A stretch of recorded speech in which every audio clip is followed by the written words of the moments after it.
Welcome back, Adulterers, volume 120. Coming at you guys live. Every time I tell people how many volumes they've done, like, people are just impressed that we've kept going. Like, most people just quit. They really do. But we're in it. Sunday, July 27th. I guess summer is half over, right? Yeah. For sure. Yeah, I'm ready for the fall. I don't care. I'm heated out. Yeah, I don't care. Yeah. I know that's controversial, but I think I'm old now. I think I'm just like an older guy. People don't like it when you in your 30s and you say you're old. I think that's what it is, but you actually are. People like, people who are in their 50s, they're like, what? Oh, you young man. Yeah. Like, you can still get an erection, all these things. And I'm like, thanks. Whatever it is, whatever. Yeah. But we're live. I'm Ian Lara. Hey. DJ APM. Hey, we got Ian. Carmen in the room. Carmelita. Hi. And we're back. The whole gang is back. As you can see, we have a third chair because Carmen is finally going to make her on-camera. Yeah, right. That's what everybody's been waiting for. No, we actually have a guest coming into the show today, a mental health expert, right? Yes, yeah. That's her background? She's a certified social worker, a therapist, an addiction counselor, and an perfect. adulterer, first and foremost. We have all those problems. Look at what we do. We need all those things. Look at what we do. We need a counselor, we need a therapist, and we need an addiction and specialist.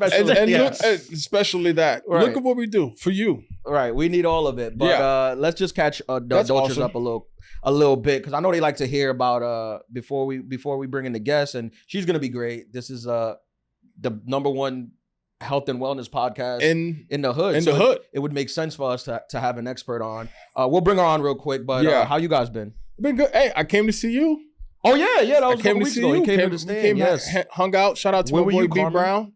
Probably in LA, not stalking LA people. or and again, these messages must have gone to spam in the group chat. No, we knew you were in LA. No, we knew. Right. I talked about it here. We knew you were in LA. Yeah. How was LA, by the way? It was good. It was really busy. I worked the Culture Awards. I saw that. Yeah, which was a big deal. It was. It was like the biggest TV production I've ever worked on. So it was like definitely learning a lot, but it was really cool. And I think it streams August 5th. So it's gonna be really good. Where's it streaming on?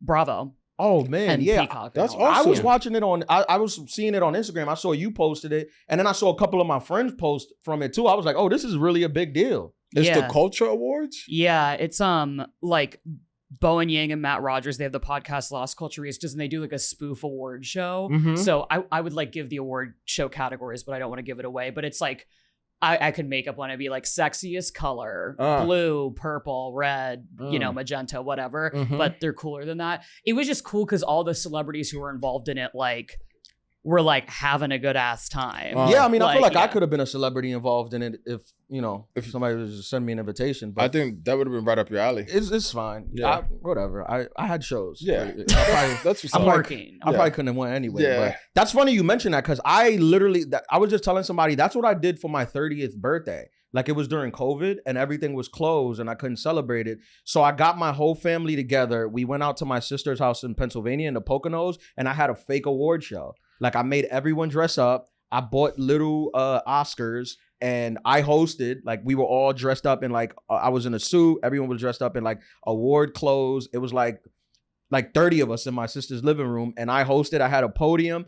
And I didn't prepare a speech or anything. Like, I was freestyling all the awards, but I gave every family member the award for like the best thing that I felt that they did. Like, my brother and his girl, they won like best fight at a party, like best couple fight at a family party. Yeah. So that's great. It was great. Like, hilarious. I was ripping. Like, I was hosting. Like, I had an opening where I roasted all of them. Like, and they were all laughing. And then when I gave them the award, I made them come up and say a speech. They would come up and say a funny speech. That was like one of the best family parties that we ever had. And we didn't even party. It was just like an award show, and then it ended and we drank. That would be a great idea for like a New Year's Eve party if you want to stay in, because it's a year in review. So it's like awards. That needs to be patented. I know. I should take out a patent. Guys, hit me up. I'll tell you exactly how to plan it. But you need to be you need to be funny. You need somebody to host it that can keep it moving. And you need a crowd who's not going to get their feelings hurt. Like, nobody wants somebody in a corner upset. Right. And it was all in good fun. Like, there was a couple of awards that some family members were like, like, I feel like I should have won that. Like, but it wasn't like, it was actually funny because that's what happens at award shows. Right. where you're like, hey, I fight way better than them two. Right. We might have to cut this out, but that could be a card game, right? Like that could be a real thing. It really could. Family award night. You know we don't cut stuff out. I know, but that's a concept. We just say it to draw suspense. People are like, oh, they're about to say something good. I know, right? I know, but like that's you got something there. So how would it work? Yo, family award night, you put it in a black box with gold stars and like you make up a fake Oscar, and then like you could do it where you have like you do a generic testing of like what a family would ask, and then also you give like a couple of writing cards. Yeah. And you do it like Monopoly or something like that, like a board game. So we had a fake red carpet. We had a step and repeat, bro. With like Hollywood photographer. It was like lighting. Bro. I had a lighting rig, and in the background, we had a backdrop that was like red carpet, like Hollywood, like they were walking into like that was in the hallway leading up to the thing. We planned this like a week out. Like we were just bored during COVID. And did you go to Party City? We ordered on Amazon. This is COVID. Everything was closed. We just ordered like all the things on Amazon. We ordered all the awards, had a bunch of awards, and there was like, this was really funny too. There was like a couple of family members that couldn't go for whatever reason. So at the time, my mom had just had back surgery and she couldn't go, and my aunt couldn't go. But we gave them awards and people accepted them on their behalf.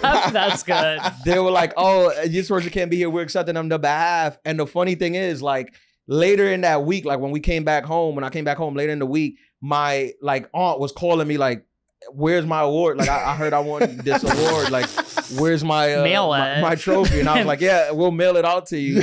And I remember she was like adamant about it. Like she came to like a family party later on. She was like, where's the award? And then I had it and I like gave it to her. I was like, here. God. Yeah, my family was calling me all week. They were like, that was so, because it was COVID too. Everyone was like so pent up from not being able to be out. No functions. I think you could never do too much for your birthday. Like I don't get people who don't make a big deal of it. My friend Steven, he's like, when I turn 30, I'm gonna do a living wake, which I feel like is like I've seen that was on a when Curb. you pretend you're dead and like everybody has to give like funny speech, like eulogies about you. That's pretty funny. And everybody dresses in like cunty black. That's hilarious. That's pretty funny. That was an episode of Curb Your Enthusiasm. That's hilarious. It was hilarious. That's great. Yeah. Because Larry was like, "You're alive," you know. That was a great Larry David. Oh, thank you. Did you see he and Obama are doing a show together? They're doing a show. Yeah. I like need to be a production assistant on that or something. No, you're killing it. Yeah, you're doing big things. Do you feel like once you reach a certain age, the Larry David inside you starts to awaken? I've always been Larry David. I've always been an old Jewish man. Since I was a little kid, I've been an old Jewish, annoyed with dietary problems. Okay. Like, that's been gastrointestinal? Yeah, that's been me. I've always been annoyed. Like, I was the kind of person that, like, I would be annoyed by other kids when I was a kid. Oh, okay. Like, I would be like 5 years old and kids would be 5 years old, like running around. So I would be like, why are they running around? So you had OM. Yeah, like I've always been old man energy since you OME. Yeah, for sure.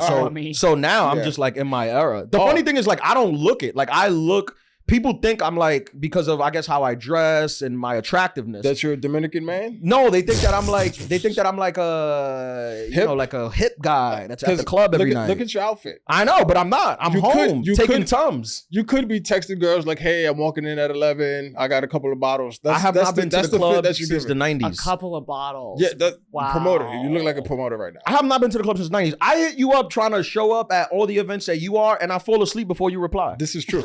Like this is very much what happens. What I will say is this backwards hat has me thinking you could try the Samuel L. Jackson hat.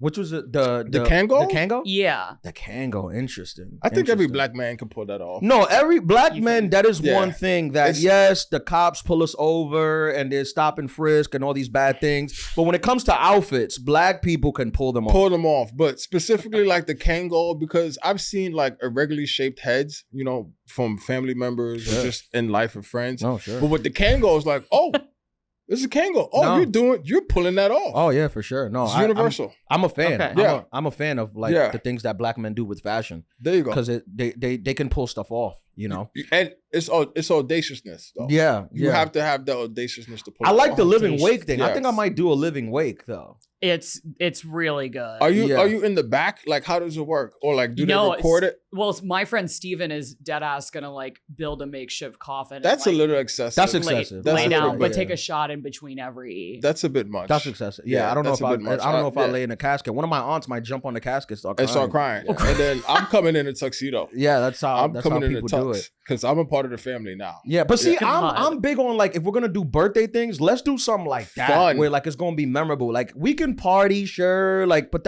we've done those things. Like let's we can do that anytime. right. Let's do something like clever. Let's pretend that I died in a vile car accident, and I'll lay in the casket, and you tell me how much you love me as I drink alcohol from my casket. And shots. That's how I want to celebrate my later years. Okay. You know. I love the planning of it. Yeah. You know, I love how Yeah. you're thinking forward. Yeah. Now, And I will say, creativity. I think a couple people are going to listen to the episode and they're going to be like, oh, maybe I want to do an award show for my birthday. Yeah. I think it's important that you get like the person you decide to like host it has to be good at like that. Your family kind of cheated. How? It's you. Well, I planned it. That's what I'm saying. Yeah, But, like I also think save like a musical performance. I do think like there needs to maybe be a break, and maybe that is a dance break for 10, 15 minutes, like just to get the blood flowing, keep people from falling asleep. Because I'm like, after 3 glasses of wine, I'm having a tough time standing there talking to somebody or watching somebody talk. Okay. Well, the whole show lasted. Intermission, right? Okay. The whole show lasted about 1 hour, like Oh, that's altogether. Oh, you ran it Perfect. tight. Yeah, It was tight. Yeah, it was like It's 1 tight. hour. Okay. And honestly, like I was killing so hard that I like with the family, like literally, this was before I did the HBO special. Before like my family had, like most of my family had came out to see me live, and that week they were like calling me. They were like, "Yo, like we did not know that you were funny like this." Like that level. yeah, which is I was just doing easy stuff, like just making fun of them easy stuff, but I was doing it as like.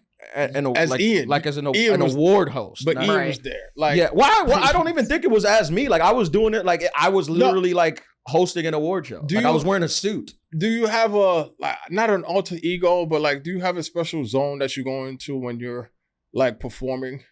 Yeah, what's Yeah. your Sasha Fierce? But Yeah. you know, like so did they had never seen that? They had never seen Yeah, the you alter kinda- ego? You catch a wave. You catch a wave? You catch a wave, especially like you know, that's the thing about comedy. Like the more people are laughing, the more you're willing to take risks, the more Yes. you're willing to go there, the more you're willing to like, you know, keep going. So obviously, like after they were laughing, but I think what made it good, it was just that because it was COVID, it was so low stakes where like people didn't have other plans. They were just so happy to be there, Okay. and Doing outside. something. Yeah, it wasn't like I canceled this for this shit. Yeah. You know, so it was good. Yeah, that sounds amazing. We need to do that annually.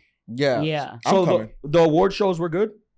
It was a really cool experience. It was just like a lot of learning on the fly. So when I was done with it, I was like, holy shit, I need a break. And then I went up and visited this dude who I didn't know if it was going to be like a we haven't seen each other in a few years friend or like more than that situation. Okay. Right. I left the trip more confused than I came in. Well, But obviously, seeing him isn't going to provide clarity. Yeah. right. And he's been like working out. He's a doctor now. I was like, boy, oh, I know all zoinks. about But the doctors who work out. The ovaries. it's too much. I Right. know. He has a million plants in his home. Oh I'm like, man, right. he cares about the man. environment. It was a Oh, disaster. God, So, he's but he lives toast. on the Pacific coast. He's so it doesn't high matter. That's level. even kind of better. That's better. He's chill. He's high level. You're toast. You with the No. butter. You should have never looked. You should have never linked up. Well, and I was so flattered because I went out with all of his friends that night, and They're I doctors too. yeah, Oh boy, and normal doctors, Oh, which that's don't the- exist for that's the the most worst part. kind. He was like this, just Yeah. buttering it up. Yeah. And Butter it I up. pulled over his like closest friend from what I gathered, and I was like, obviously, I was like a little too drunk for where I wanted to be, Sure. and I was like, Jose, between you and me, like, what have you heard about Whoa. my coming to visit? Let's You did that in Let's the not middle of use a hang. names. That's a big move. That's the Because I just didn't know Liquid whether to like courage. turn the gas up or not, like, or So you did it. You turned it up. you turned it up. I did turn the gas. He goes, I can make you this promise. I won't bring up the conversation you and I had until you leave town. And I was like, That's good. You know what? That's good. That's I fair. like you. You went there. You went there. Was it like unexpected? like the unexpected. Well, this drunk? dude reached out to me on my birthday. Like the Okay. guy who I went to see reached out to me on my birthday, and I was like, "This No. timing's interesting." I mean, like your level of intoxication. Like, did it sneak up on you, or like what was it? yeah, in that a lot of his friends are, Southern California, and a lot of the people who grew up in Ventura are Wine Mexican. connoisseur.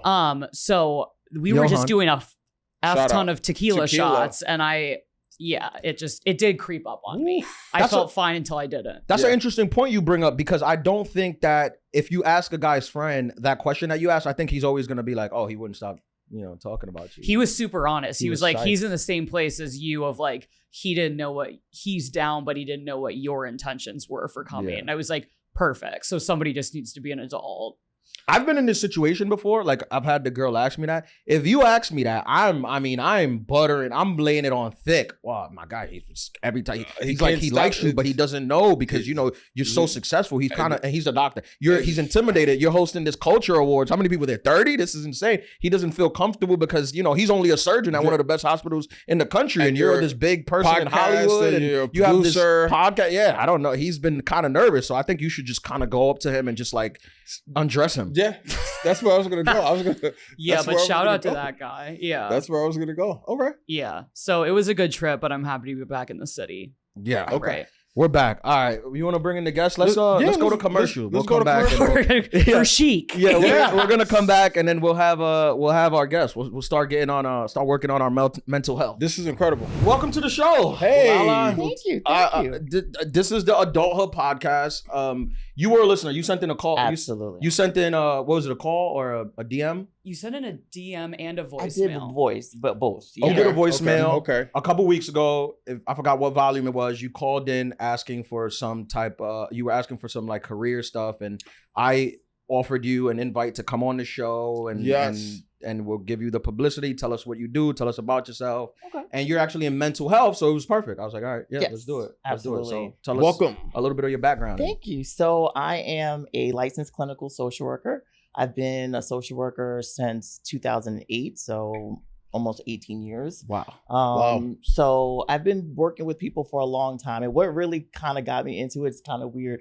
I was one of those people that grew up where people told you all their life story. I remember my 8th grade algebra teacher was like, "Oh, I drink a lot and my husband's never home." I was like, that's a lot. I'm just trying to get this A, man. What is going on? In the 8th grade? Right. So I was like, oh, okay. So I just kind of knew that was my niche, and I just really enjoyed it. And then just listening to people and just their life stories and how I could help. And so I just went into it for a career, and I've been in love with it ever since. Wow. Yeah. That's incredible. That's beautiful.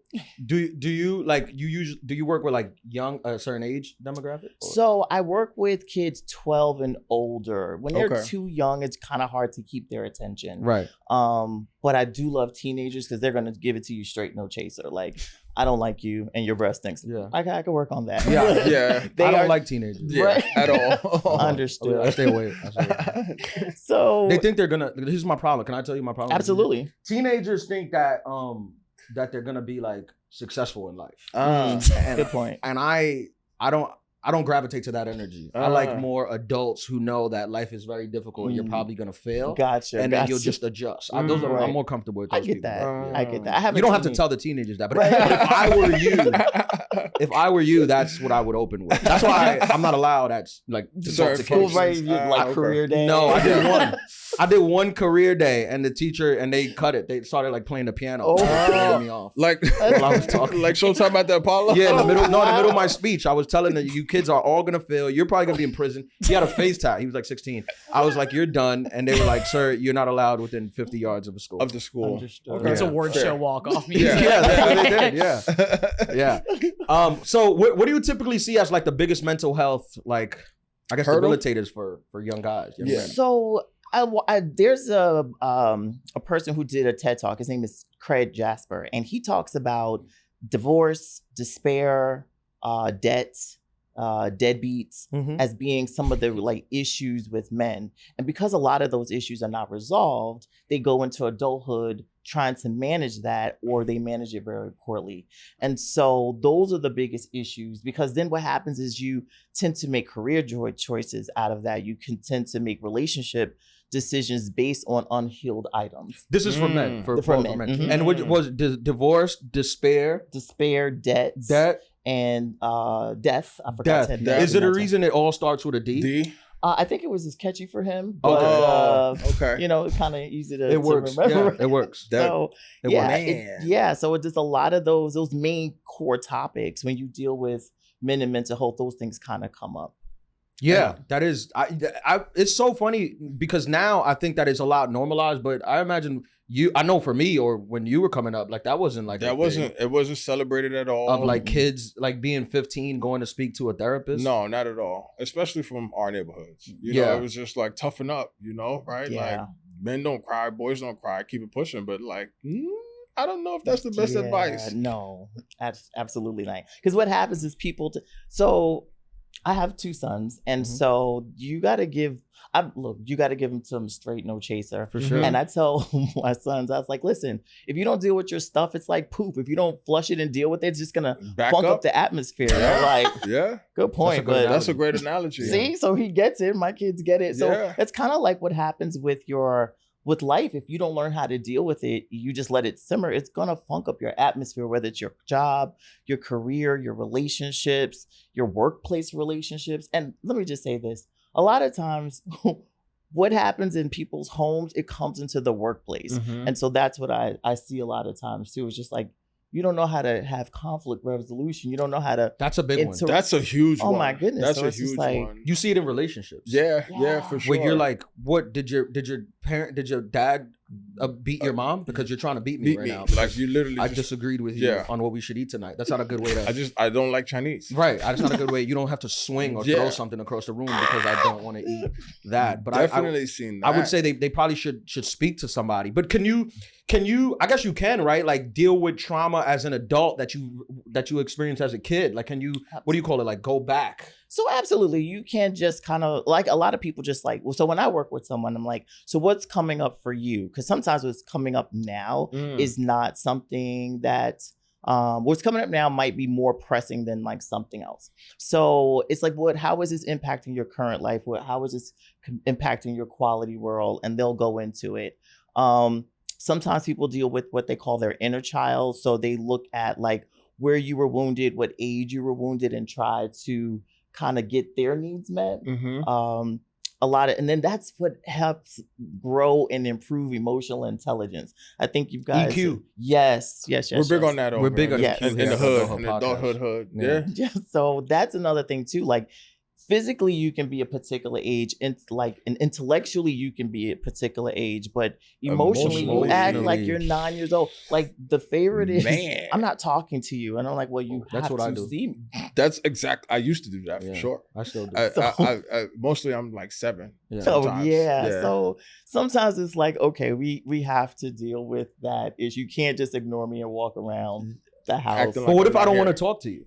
Well, so then give me some space. It's like, okay, I'm really upset with you, and Lala, I need an hour, or I need a day or a 2. week. But hopefully not that long.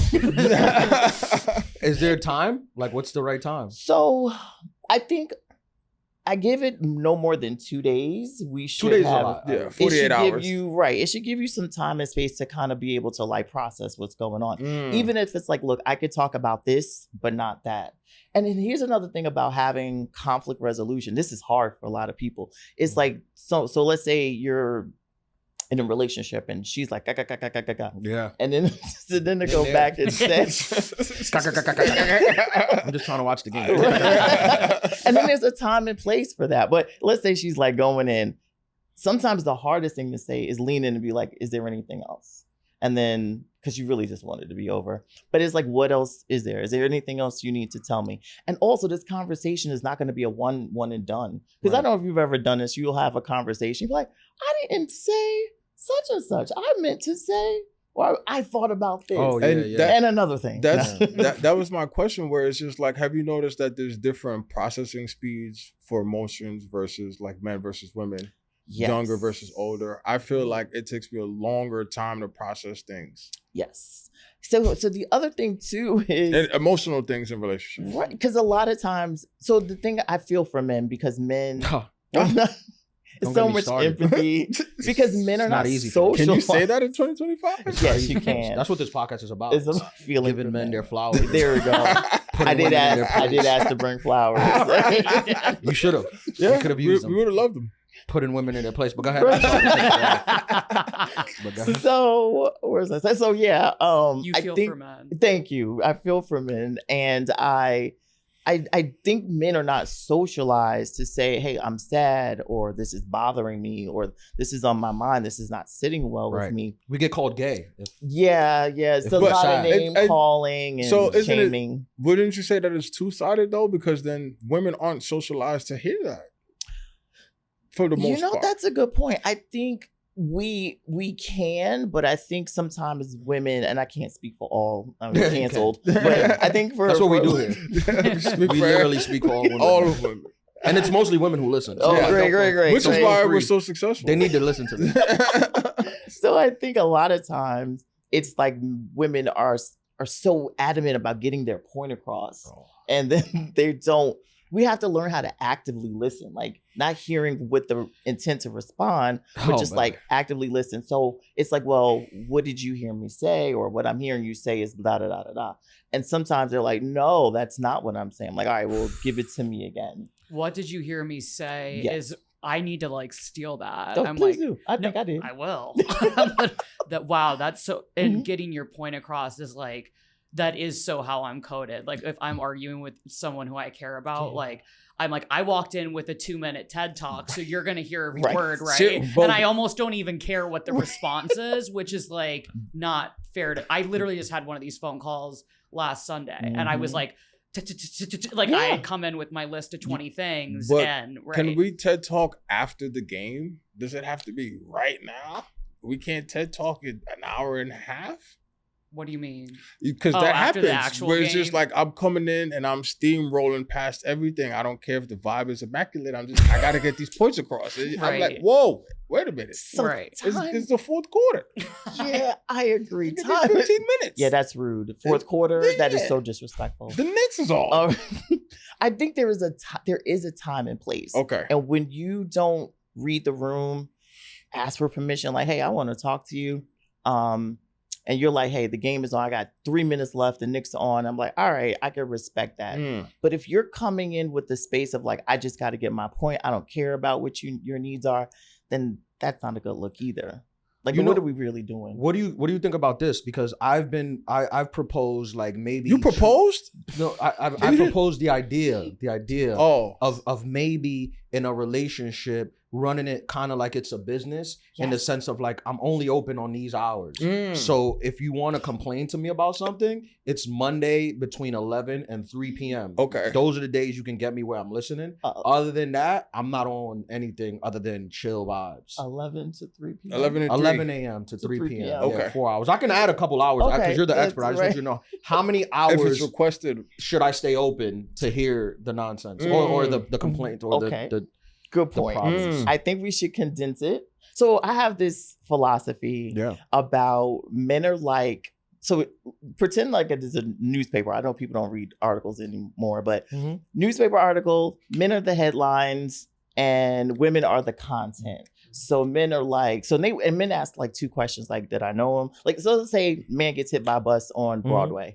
It's like, well, did I know him? Did he die? Right. They're done. Women are like, what happened? Who was he? Did he survive? What's going on? Family? Yeah. So we're interested in the who, what, where, when, why, which is Why do you think that is? I'm so glad you asked. Because sometimes we are very detail-oriented creatures. We need to understand the whole capacity of it, which is why at the end of the day, when you ask your lady, oh, how was your day? You're just like, oh God, please don't give me a thesis. And really what you need to do is respond to men like a PowerPoint presentation. I agree. I broke up with people just because their stories the lack were just draining. I thought Yeah. it It's was just like you ask them how their day was and they. give you the thesis. But I also want to hear, like, if in your day somebody got hit by a bus, I want to hear that. Okay. But if in your day nothing happened, it's okay to be like nothing happened. You can sum it up. You Yeah. can give it a day summary. Because Right. when I ask, like my brother, I'm like, hey, how was your day? He's like, work was work. Yeah. Yeah. That's It was pretty good. much it. And I'm not like sometimes I get asked these questions and I want to give the answers, but I feel like I don't have anything good to tell you. And I don't want to waste your time. But women, you guys are comfortable like just hearing about the mundane. Mm-hmm. Yeah, because we are it's about the details for us. It's like, okay, what did you eat? How did you go? What was did the you weather eat? like? What Filling was, in the picture. yeah, you But- fill in the picture. Men are just like, here's the outline, go with it. And it's Yeah. like, Yeah. What I've- Unless something big happens. Yeah. like someone gets hit by a bus. Yeah, What somebody I- gets hit by a bus. What I've noticed is that women have more bandwidth for the information. Where I literally is like, I'm not even processing any of these details. I'm point A to point B because it's just like that's how I'm operating. Versus like, oh yeah, the bus and then it broke down and then there was extra traffic and then I had a hot dog and then there was mustard and it was just like, whoa, how did all this happen? I Yeah. just literally went from house, train, work. Yeah. When did yeah. all of this happen? I find as I get older that the capacity of my brain to retain information is shrinking. So Is it because of do-rags? when there's a lot of stuff, I don't know why it is, man. It could be, but it's happening. I It's feel like mine is choking me. Sorry. girls tell you a story, and you're like, you forget, and then they get mad that you forgot, but you're like, you ate a hot dog in the store. Like, I'm sorry that I didn't remember that you ate a hot dog that day. So my feedback to that is just like for women, I'll say give the man version. Give the man version, which is very short and concise. And then with your girlfriends, you give all the who, what, when, where, whys. Because that's who really cares. I hate to say it that way, but that's my No, I don't It's want to not put that- that out that men don't care. It's not that Yeah. we don't care. Have you ever seen this meme that's been going viral? It's like a couple. It's like a girl and a guy. Maybe they're laying out on the beach and it shows like what's going through the girl's mind. It's like 10 different things and the guy's like, I need to make more money. That's it. Only. That's That's literally it. what That's it is. literally Like- what it is. Like we're always operating in the sense. I mean, I think the good guys, or not the good guys, but like the guys who I guess were raised in that way, are always like operating from a thing of like, Provide. I gotta provide, Yeah. Like, I Provide, gotta- provide. That's literally the only Yeah. thing that's running through your mind. right? And it kind of goes back to those D's about like despair. And I think the other thing is that men are valued for what they bring to the table or like what they do. So like to Tell be me a about it. provider and what are you providing in this situation, which kind of feels bleak sometimes. Yeah. Like if I didn't have to provide, I would listen to your stories about the hot dogs on your way to work. And I would be fine. Like I would be a lot more and I'm not saying provide in the sense of like paying all of your bills, but even if you split bills with your boyfriend, but every time you go out, like you split the bills at home, but every time you go out, he pays. Right. That's still a form of providing, right? That's not Absolutely. taking a girl out today is not cheap. Or Right. providing a sense of like providing stability of making decisions. I've heard this Mhm. plenty of times where it's just like, I don't want to think anymore. You make the decision. Right. So like, Mm. all right, cool. And which is why we need to be able to condense the thought processes A or B. All right, B. Yeah. Right. Why do I'm you going think with women B. don't like to think? I don't think it's that we don't like to think. Oh, Let's make that clear. As a You see what I deal with. Right, I do. Right. So Carmen, much listen. capacity. Let me tell you a little bit. You listen to the episode, but Carmen is one of the boys. She's I know one we're of gonna the get dudes. we could get a girl in here. She's gonna try to like line up with you. She agrees with everything we say. Like No, I everything we don't. say, she's on board. And she acts like one of us. yeah, she's in one of the real boys. world. Don't let She's her. a gem. She has a don't let her Rolodex. She's switch like, her nah, day. I'm cutting him Thank out. you. I'm cutting him out. She's out. She is. No, a lot. You she's should have heard the story boundaries. she was telling Right. before you was Yeah. there. She has boundaries. And I she's do. like, you can't tolerate the foolishness. I'm with you, Carmen. Thank you. I'm with you. Finally, we have a voice I can listen to. What Carmen foolishness? loves It's us. just all the foolishness. Thank you. It's a lot of volumes. We don't want to go through all the foolishness. Life- We were just talking about that. Life is- We're 120. just talking about some foolishness. The foolishness is what drives this. We gotta get to I feel like honestly, that's what I feel like makes us the number one health and wellness podcast in the hood The fact that we can combine actual mental health advice with the foolishness. with the That's a good actual point. licensed yeah. professional and the foolishness. And the foolishness. Yeah. Well, okay, but I had a question about like we were talking about these discrepancies in the way we consume information. I guess it's a bit of a two-parter. Like, at what age do people start to see boys and girls like display this difference in the way they receive information? Like, is this from the jump from childhood? And B, or two, whatever I said, does the age of social media and TikTok and like attention spans going lower, are you seeing that impact adolescent boys and girls more? That's a great question. Absolutely. So I came from an era where you had to like seek out information. If you wanted to do a paper or you had to do research, it was intentional. You went to the library, it was hours, you got the books out. It was intense. So your study capacity was like very wide. Mm-hmm. I think now there's so much information like readily available to us at any time of the hour. And if it's not in 45 seconds or 30 seconds, then it's like, I'm on to the next one. Yep. So I believe that social media, although it's great in a lot of ways, it's been kind of detrimental in some others. What do you think? Do you think the good outweighs the bad on it? Depends on the user.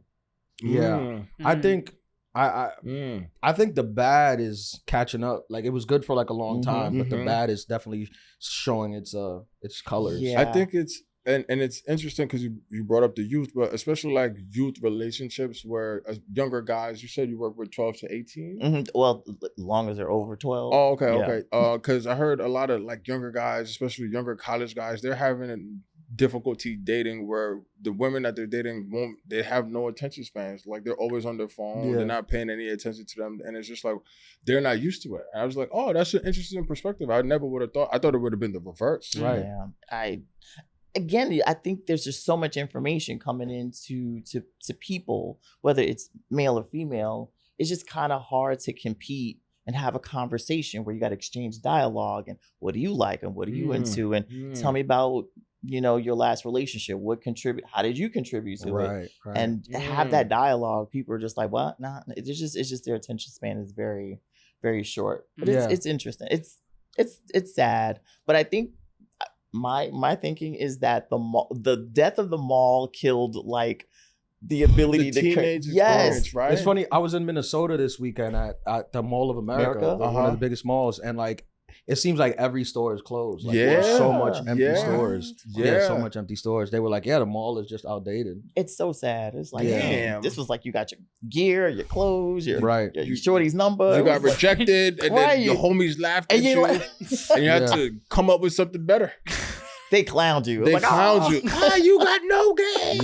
Yeah. No, there's a lot of like young men now suffering from like erectile dysfunction. That could be like one of the D's in the thing. That could be. ED. And I think. ED. What do you think that? Do you think that? Because I was reading an article about this, and it was talking about that it's a lot of I guess young men feel like a lot of pressure now.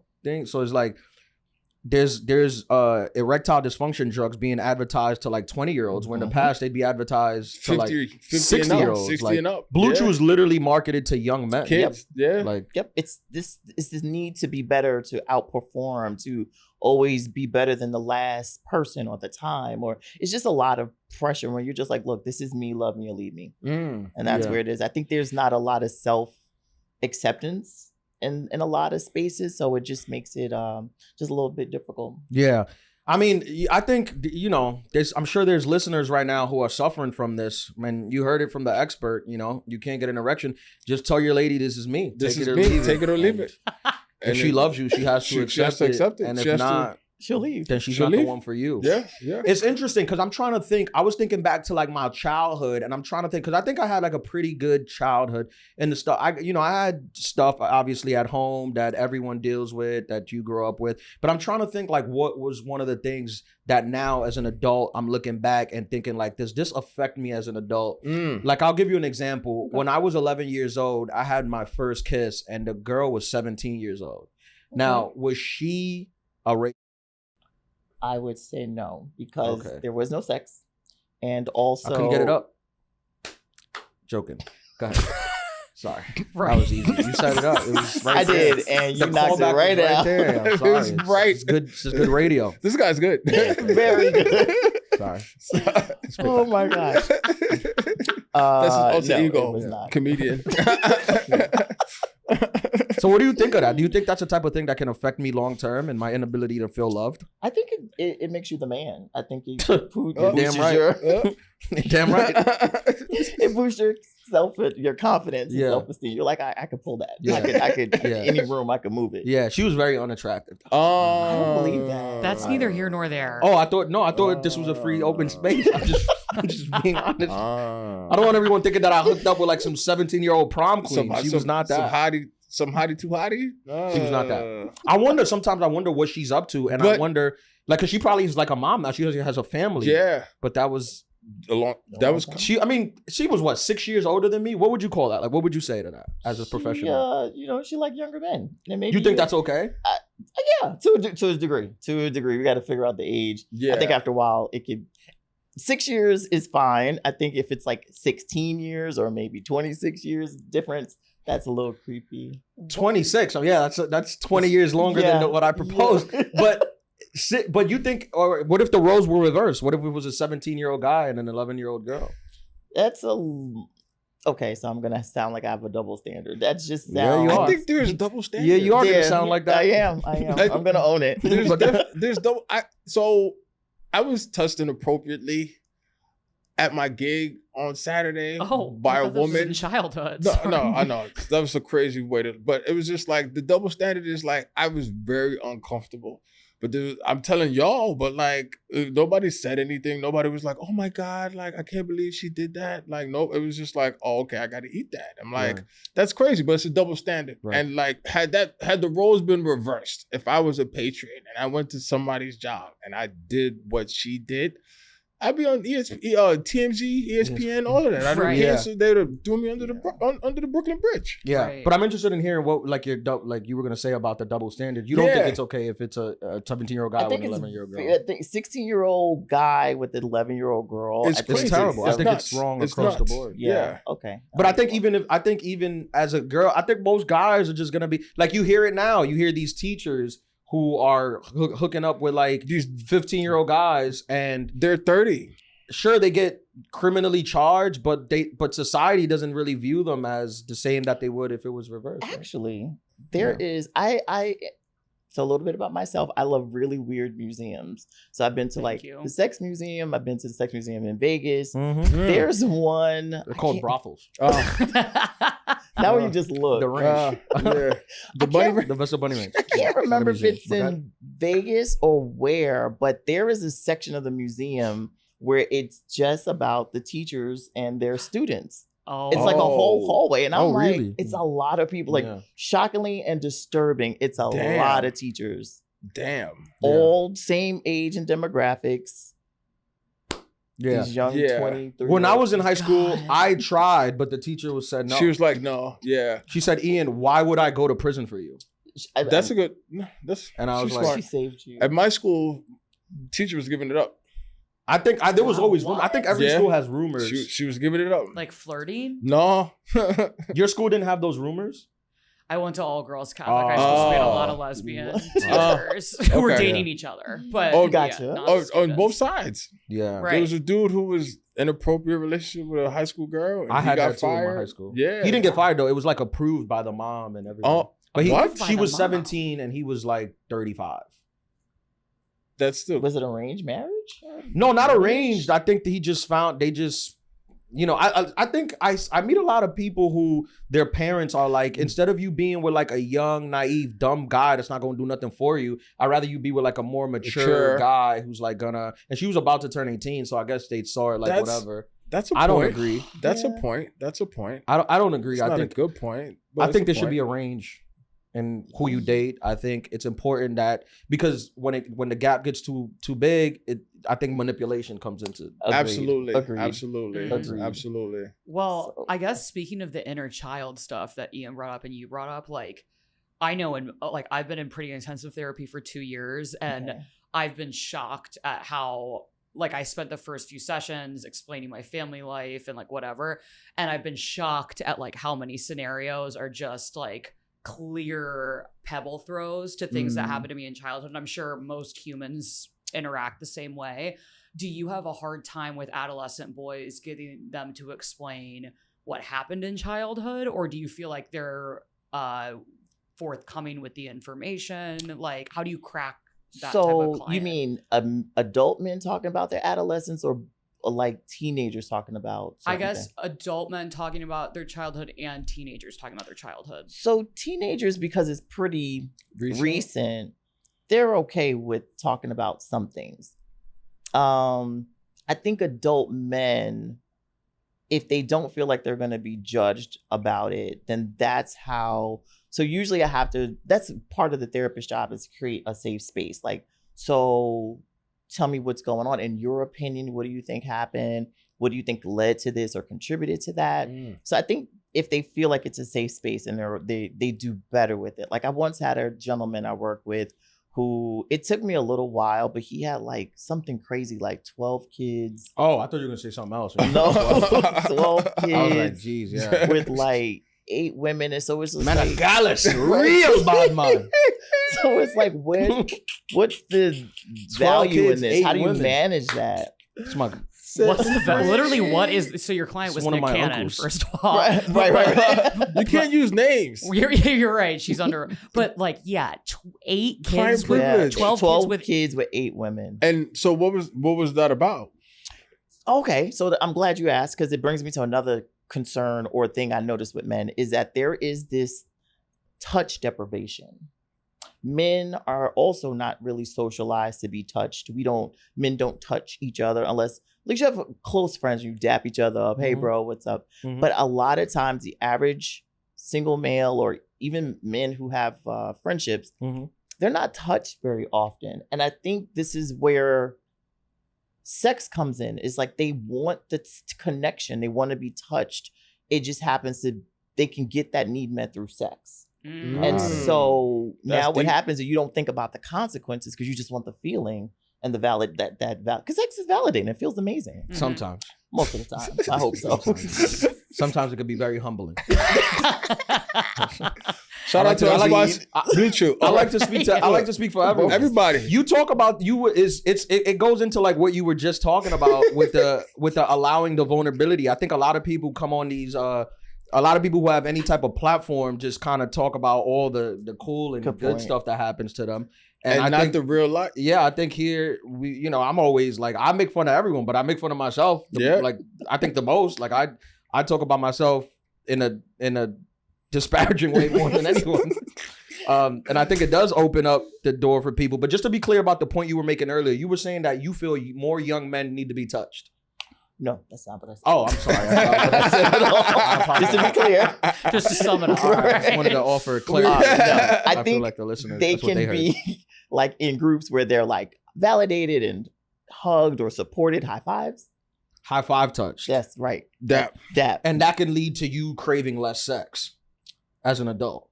With a company of like validation, possibly. Possibly. That's interesting. So even like the need is met even through like high fives or like a sports huddle or things like that. Like Absolutely. that's all part of it. Yep. Interesting. So one of the other things I used to do in my former life is I used to be a runner, and that whole sense of like high fives across the finish line is like the sense of camaraderie. You don't know a lot of these people, but the fact that you're cheering people on, strangers, because they all finished this 13-mile race or a 5-mile race, it's like, oh, this is fantastic.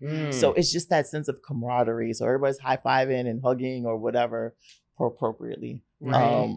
So just to, the team aspect. yeah. Okay. Well, That makes sense. this does lead me into, because she's also a bodybuilder, insane athlete. So I guess like my question, because I have a few people in my life who suffer with depression and they don't move their bodies. So I'm like, do you have advice for people who feel like they're so far away from maybe like the body or the fitness that they want that they can't, it's just, there's a barrier to even start? That's a great question. Yes. So I ask people to just try 5 minutes, no AirPods, no earbud, nothing, and just walk outside, regardless of the weather. Of course, if it's raining, wear umbrella, whatever, but bring an umbrella. But just get outside. Being outside is so grounding, because one of my other jobs, I used to work in a jail, and I used to notice that people lost, they would have more signs of schizophrenia and other like psychotic symptoms because they weren't seeing the air. They weren't, I mean, not seeing the air. I hope you don't see the air. They weren't seeing like the changes in the seasons, like the leaves changed. And that was affecting their mental health. Yes. They weren't feeling the breeze. They weren't being able to see like if it was raining outside. So those things just being outside is very grounding. Wow. And I know it sounds corny, but like, oh, you ground yourself, but getting outside is super helpful. I don't think it sounds corny. I think it's real. I think it's like a real The thing. Japanese have a therapy like that. You gotta in nature. Yeah, we're big fans of the Japanese. On the Konnichiwa. episode. We always give them their flowers. That's offensive.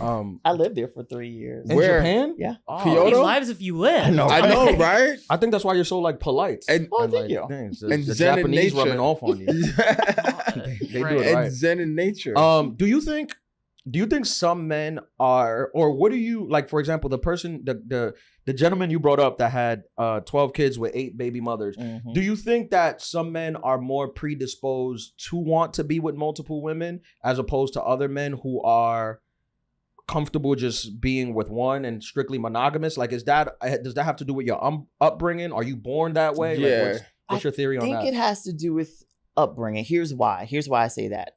When you're a child, your parents should be putting maturity demands in place. Right. So this makes you accountable. It makes you accountable to other people, to your sense of family, whatever the case may be.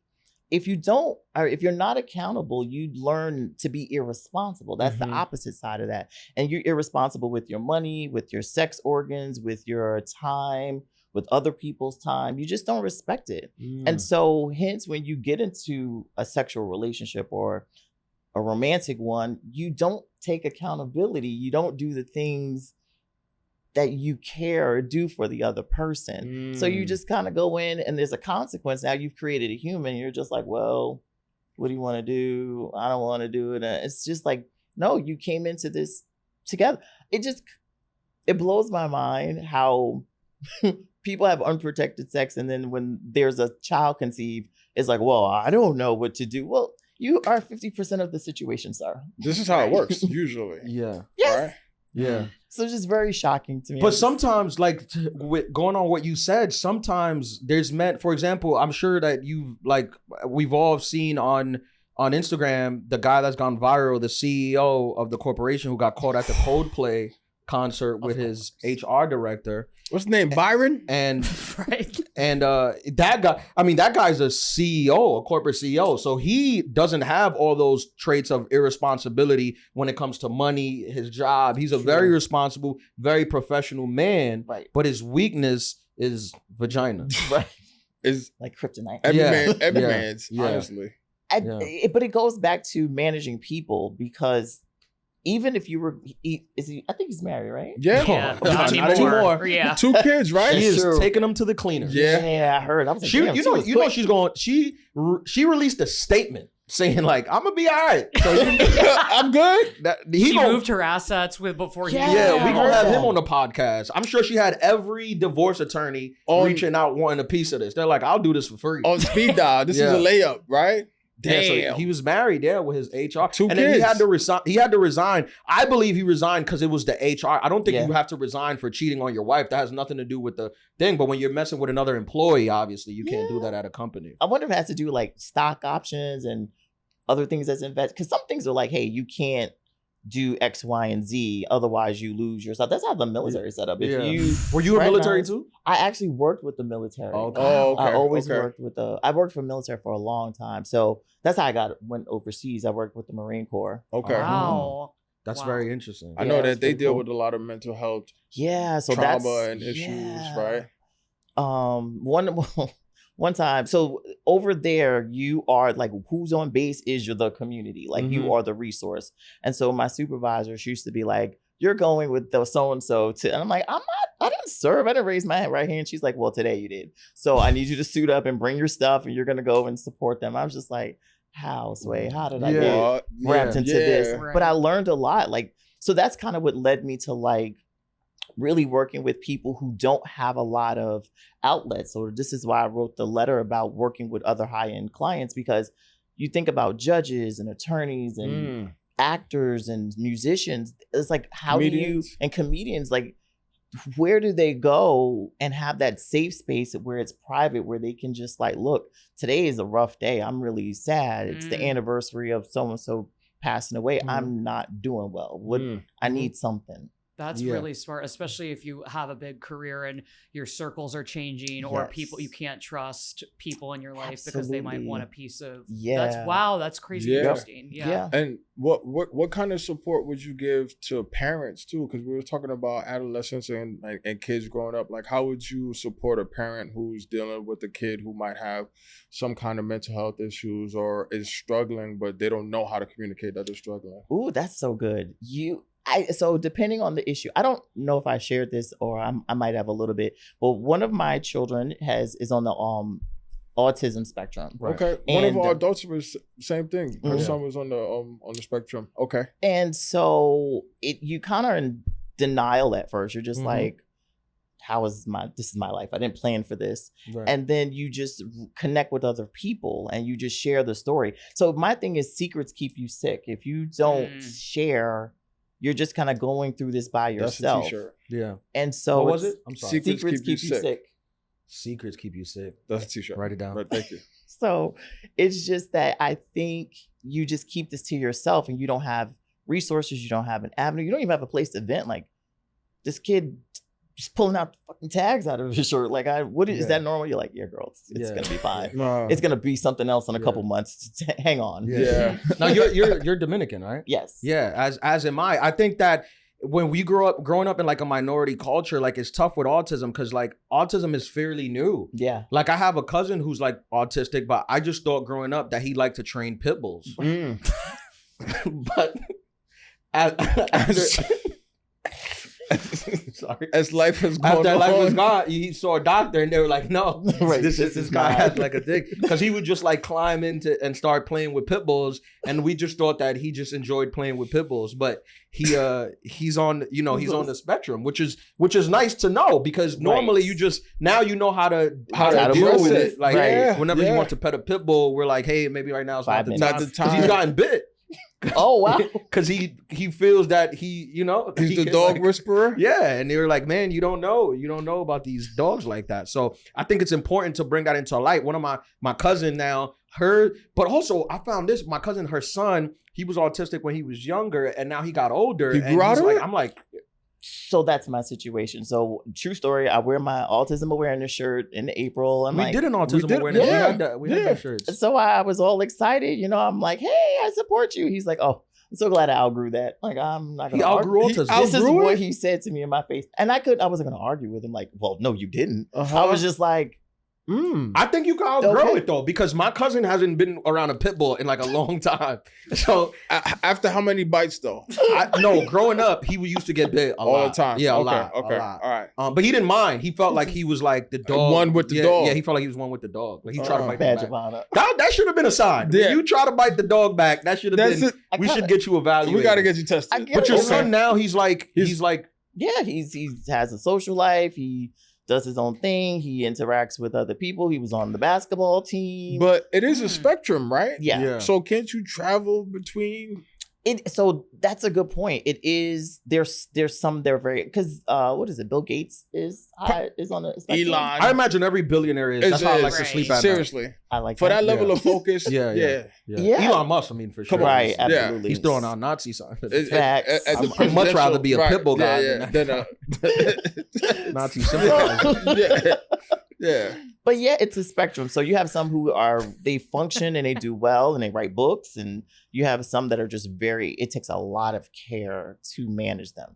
A lot of resources. That's very interesting because that's like, I mean, the podcast is adulthood. It's just like dealing with all these things as you get older that you never even thought. Like no one thinks growing up, like, what if my kid is autistic or has something else that, how do you deal with that and remain like sane? But it's nice that there's like a lot, I feel like there's like a lot of support out there now, which I did not know existed before. Yeah. And now we highlight and I encourage everyone to like go to therapy and speak. 1000%. A good therapist could change your perspective, and perspective is everything. It is. Your perspective is your truth. It doesn't make it fact, but it's your truth. And so sometimes you get more information to change the perspective. Like, oh, okay. And this is why conversations are great. Well, if you have a good one, it's like if I see it one way and Carmen sees it one way, if we share perspectives, like, oh, I didn't She's going to know. see it like us. Oh. She's not going to. I'm telling you right now. She loves us. She's going to agree with what we say. She's very on board. I'm shaking my head. What were you saying? But it's Lala? like it's just like hopefully it's like, hey, this is the information. This is what I'm sharing with you. Like, oh, I didn't know you were on that corner of Walker and Sixth. I thought you were over here. That's how we missed each other. Okay. It's about perspective. You still were on time, but just in different locations. Okay. No, this has been great. This has been great. I wish I feel like we're getting like free counseling, right? Free game. Honestly, I'm over here following everything in. Yeah. No, so we appreciate you coming on. I think could I ask you like a specific, like more of a specific question? Like, what would you say to somebody who, like, because I think we've had calls like this from people on the podcast or maybe DMs or whatever, but what would you say to the woman? Let's say a couple. What would you say to the woman, or what would you say to the man? I guess I want to hear both your answers. In a relationship where the love is there is love, but one of them continuously shows the inability to be faithful and monogamous. Like, how do you deal with that? Like, what would you say? Let's say the guys continues to be unfaithful and the woman continues to be. Remember the girl who was there for the guy for everything, and then he ended up being unfaithful. Yeah. So my question would be, what is the goal of this relationship? Also, is it for him, the one that's continues to be unfaithful? Is it drug related? Is it impulse? I mean, there's sex addictions. Do you think that's real? Yeah, I do. That's real. Anytime you get a surge of dopamine, that behavior can cause addiction. Wow. And remember, sex is validating, and if you sometimes right or humbling, humbling or that's depending on what day. So if it's on the back, if you feel that you are inadequate or you feel hopeless or whatever, and you get your dopamine hit from sex, you can become addicted. Yes, you're going to. Absolutely. That makes sense. And so now it's like, is it something you just can't help? Like, what is going on with this? And then it becomes a question of like, for the woman, do I stay and help you through this addiction? Or do I just say, hey, I'm going to cut my loss until you get help? Right. And then we can figure out what's what. Because I'm sure that causes a lot of damage to her emotional state. Of course. Absolutely. Of course. I mean, I can't imagine that feeling. How does one decipher from being a sex addict and just like a poon king? So like just a guy who's like, because it's hard for a man, like because honestly, when you hear a man complain about sex addiction, I guess once it becomes like stuff where it leads into like, I guess, perversion, or they're doing stuff that's illegal, then of course you're gonna be like, well, that's illegal, you shouldn't do that. Yeah. But when it's like consensual adult and you're just getting a ton of sex, most guys would be like, bro, are you kidding me? Right. What do we get an addiction? I think so. I used to work with someone who had a sex addiction, and his was masturbation. So now it's like my question is, if you had 10 minutes to get out the door, are you having sex or masturbating, or are you going to work to be on time to be productive? Oh, okay. I'm gonna go to work. Okay. So Depends on the day. So most people are like, I'll go to work. Yeah. Sometimes I like to be at work horny though. Okay. Because it makes me productive. Because I feel like not in your 20s. I drank a 5-hour energy. Not in your 20s. You don't need that kind of energy in there. Did we talk about another volume about unloading the clip? Yeah. Recently. He did. Okay. But I'm against that? Like, I think sometimes I like to be pent up. Yeah, I like to be pent up. I feel like 20s. It's in my veins. No, in your 20s, no. You gotta get you shouldn't be out. I'm just thinking back to when I was in my 20s, like a rabid dog. You have all the testosterone, you're lifting big weight. It's just like but that's good though. Sometimes not all the time. If you have that release, you're gonna cancel your day. I hope not, but I could see. What's the point of going outside if you had sex? To get things done. To be productive. What's the point of getting things done? Because to get sex. Other If you've already got it, you bring up a valid point. thank you. You're starting But to sound if you like a don't, sex if you addict. don't, Thank you. if you don't But know I how would to come to work.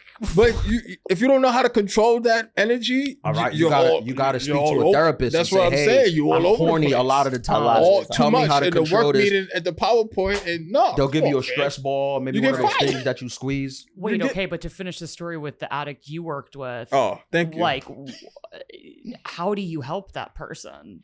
So it's kind Thank of you. like the same things they do in AA. It's like, look, there are some aspects about this you are powerless over. So what is it that you need? What is it that you need to? Because there are sex addicts anonymous meetings, Yeah. which is interesting because you have to be interviewed before you go. Otherwise, They you gotta have- make sure you're addicted There and you're it not is. just horny today. and then you're just Oh, like really? being a predator for the other people. Oh, that's a Oh great my place to get God. sex. we That's don't recommend that crazy. here at the No, Adulthood no. podcast. But like, But going to a sex addict meeting is a surefire way to have sex. but Place is yourself in that situation. so they do a background check first. They don't before- do it, but they ask a series of questions. And then what are some like- of these questions? Yeah, I'd rather not say. Okay. Oh, you don't want Alright. people to learn them Yeah. so they It's know how to anonymous. beat the system. Right. Exactly. I'm just thinking about like how, because is it like AA where you have to say like, hey, my name is such and such and I'm an alcoholic. You have Or to- I'm a friend of the program, or Uh-huh. I'm here to do things better or Ah. differently. Okay. So yeah, it's I find sometimes when celebrities get caught like cheating on their wives, they got to go to like a sex addict meeting, which is like it seems so disingenuous. Yeah. Like Tiger Woods, when he got caught cheating on his wife, he had to do like sex addict therapy. And he's like sitting at a sex addict meeting, like, I don't know what it is. I'm just attracted to European supermodels. I have a problem. I need But help. I And they continue to sleep with me, and I would like them not to. I heard a take on that though. I heard a take on that, and it kind of made me shoot him some bail a little bit. But it was more so like when you're an elite, high level performer and you have that level of pressure on you. I'm not saying what he did was right. I'm just saying like this is how it was articulated. That you are jacked up all the time, and it's like to the point where you can't even control it. You need to get these rocks off. And the people who have been, highly successful, whether it be business titans or sports athletes or even race car drivers or whatever, like they've been some horned dogs. Yeah. They don't know how to control that thing. You know what else I've realized too? A lot of times when people Bill have Clinton. when people have affairs, it's not even so much pent up sexual energy. It's about not being. See, all people want to be seen, heard, and valued. And so when they're in relationships or marriages where it feels very transactional, then you don't feel love, you don't feel sexy, you don't feel wanted, you don't feel desired. So now this young blonde girl is like flipping her hair and batting her eyes. You're like, oh, Yeah, hold been on. there. And so now it's like, well, Hey, girl. she's showing me attention. Mhm. There's a book called it's by I'm Hugh sorry. Hefner. No, Oh. Erica Glass, Dorothy Mendel. Glass, Oh. and Love she and Heaven. talks Oh, Dorothy about Glass. yes, Never she heard. talks about windows and walls and windows and how when you're starting to not feel validated and loved, You looking for a window? now you're looking this. You now have a wall between your partner and a window with your lover. Ah, what's the name of this book? This sounds like a good book. Went to the window, to the wall. That's Yin Yang Twins. Oh, okay. Yin Yang Twins. That's a good song too. Have you heard that I have song? to get, yes, I have. Yeah. It's one of my favorites. I think I speak for everyone on the podcast when I say that Tiger Woods was the victim here. Right. in some ways. Yeah, he was as APM. You don't have to agree with that. He's trying to get a club. As APM so eloquently said, he was an athlete at a star thing that had to release, and his wife couldn't fulfill him. He was So pent up. he needed Pent those. up. you see what I I feel. see, like. Scandinavian I see it other. I supermodels. see I it have- another way. I have another question. All right, let's do this question, then we'll wrap. All right, for a lot of our listeners too, because a lot of the listeners have been going through layoffs, right? I'm one of them, Yeah, me and too. he's one of them, and that there definitely is a mental health aspect that I don't think is fully addressed, and like you might see some articles on LinkedIn, but they're like that's not what's really going on, Right. So like, what advice would you give to people who are in a transitionary phase in their life of like being in between opportunities with work? Trans job people. Oh, I okay, love that. that's a I t-shirt. love that. I so you have to remember of the things you did well and what led you to like all the other successes. So this is temporary. It doesn't define who you are. Now I'm not gonna lie, it feels awful and crappy and feels like rejection, which is one of those other emotions that why people have affairs or whatever. But part of it is you have to realize this is situational. This is not long term, and it's just you might have left a job before, so this is temporary. It's not going to be forever, and so just know that. Just keep on plugging. The next one is around the corner. That's pretty. That's it's great. sometimes it's just as simple as that. Yeah, that's it. Lala, let everybody know where they can find you if they have like questions in any capacity. Want to reach out? Let them plug all your stuff. All right, I am on Twitter and Instagram and Facebook at Complete Care for You. No extra letters or anything weird. Just Complete Care for You. FOR? FOR. Yep, FOR. Yeah. All right. At YOU. Yes. Okay. Complete Care for you. Yes. And that's on X on That's on Instagram. Yes. And TikTok. and TikTok. We'll put it in the episode, right? Yeah. We'll plug all that stuff. Thank you so much for coming. I hope you continue to ride out with us and stay in adulture. I hope. Yes, I Yes. enjoy the show. Thank you so much. Thank We you really so much. appreciate you doing this. Thank you. Thank you. All right. Thank y'all for listening to the Adulthood Pod, Volume 120. This was a dope episode. We appreciate it. #1 mental health and wellness podcast in the hood. In the hood. Continue to send us questions. As you can see, we now been therapized, so our answers are going to be even better. My cheese. And I'm gonna read the book about the windows in the wall, the Yin Yang Twins book. Skeet. Make sure you follow Yaya and come back. Yaya. Lara. Come back next week. And I was thinking about Yin Yang Twins. Come back next week and listen to Volume 121. Thank you guys for always rocking out with us, Adulthood Podcast. Peace.